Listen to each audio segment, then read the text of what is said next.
سعودی عرب کے محکمہ جیل خانہ جات نے سرکاری حق کے قیدیوں کی معافی کے قواعد و ضوابط جاری کیے ہیں۔ آج ہم آپ کو بتائیں گے کہ ان قواعد و ضوابط سے کون سے قیدی مستفید ہو سکیں گے۔ عکاظ اخبار کے مطابق سعودی عرب کی تمام جیلوں میں موجود وہ تمام قیدی جن پر شاہی معافی کے ضوابط لاگو ہوں گے انہیں جلد رہا کر دیا جائے گا۔ شاہی معافی سے ایسے قیدیوں کو فائدہ نہیں ہوگا جو اساتذہ اور سرکاری اہلکاروں پر حملے کے مرتکب ہوئے ہوں گے۔ ڈاکٹروں پر حملہ کرنے والوں کو بھی اس سے فائدہ نہیں ہوگا۔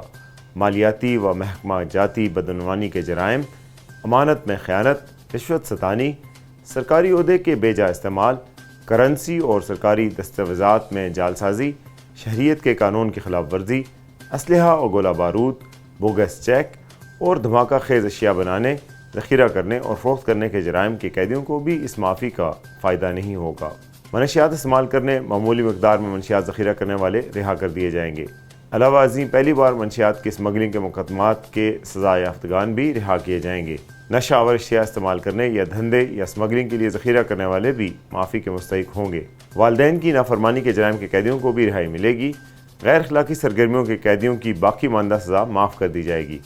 چوری کی چوتھائی سزا کاٹنے والوں کو بھی رہا کر دیا جائے گا۔ غیر ملکیوں کو بھی معافی کے شاہی حکم سے فائدہ ہوگا۔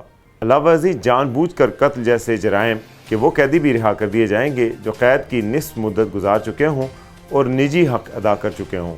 بوڑھے، معذور اور رشوت کے جرائم کے ایسے قیدیوں کو بھی رہا کر دیا جائے گا جن کی انتہائی سزا 2 برس سے کم ہوگی۔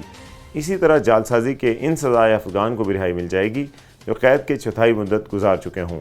ایسے سعودی شہریوں اور مقیم غیر ملکیوں کو بھی رہا کر دیا جائے گا جو واردات کے وقت 18 برس سے کم عمر ہوں گے۔ اس معافی سے ریاستی سلامتی، قتل عامد، اغوا اور آبرو ریزی کے مقدمات کے مجرموں کو فائدہ نہیں ہوگا۔ اس حوالے سے مزید تفصیلات اور اس طرح کی مزید خبروں کے لیے دیکھتے رہیے urdunews.com۔